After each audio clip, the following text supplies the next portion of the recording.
What's up guys, this is Masi. Welcome to my channel. In this video I want to show you how to name this organic compound.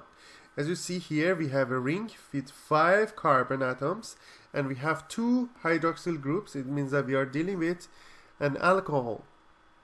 So here, since we have a ring with 5 carbon, we have cyclopentane, and then because we have these two, we need to start numbering them. So we have 1 and 2, or 1 and 2, doesn't matter, it's going to be 1 and 2.